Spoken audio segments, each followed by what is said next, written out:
person, and you hear that formula and you think, so worry, don't worry, pray instead, and then you get lots of peace.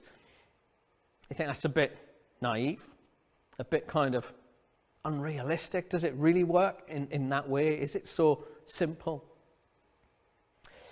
And I think that Paul is one of the profoundest and spiritually rich people who've ever lived. If you read some of his teachings, his understanding of human condition, his understanding of God and the spiritual life, really deeply profound. Nothing is simplistic, unrealistic about Paul. But when you look at it, I think one of the challenges that this formula offers us, and one of the reasons that it doesn't always work for people, is because people are operating by a different formula. That even people who've read those verses, even people who think that idea of, right, take away worry, add in prayer, and you get peace, actually do something quite different. They have a different formula in their head. And the formula a lot of people have in their head is this, that take away worry, add in prayer, equals problem solved. Take away worry by adding in prayer, and what you get is problem solved. You get the peace of your circumstances, is what a lot of people are looking for. So they've got cancer, and they're worried about cancer, and so pray, God, take away the cancer. Take away worry by praying for the cancer to be gone equals problem solved. It's gone. God, difficult boss at work. God, will you transfer him? I pray for you to take the problem away.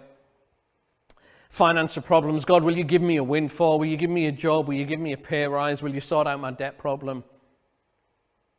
Whatever it might be, problem solved, and people seek the peace of circumstances rather than the peace of God. And when it doesn't work, when that doesn't happen, they can think, well, it's unrealistic. It doesn't really work. Why does Paul say that?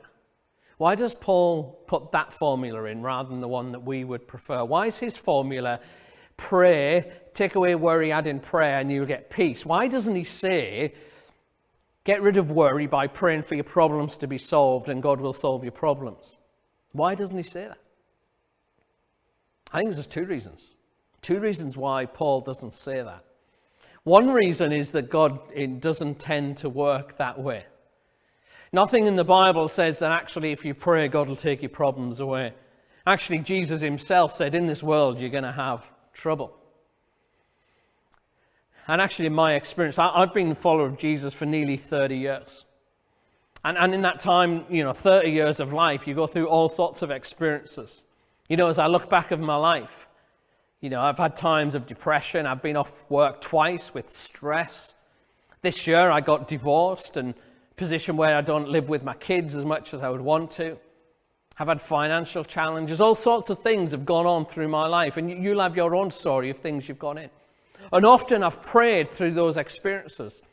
And as I reflect on that kind of journey and my interaction with God around those issues and other issues, and this is probably just a personal conclusion, and you might want to think about what your conclusion would be around this.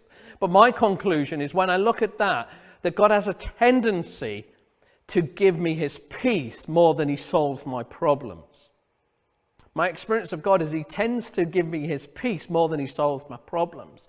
Rather than just making everything all right, that he seems to be more interested in giving me peace in the circumstances rather than just peaceful circumstances. As I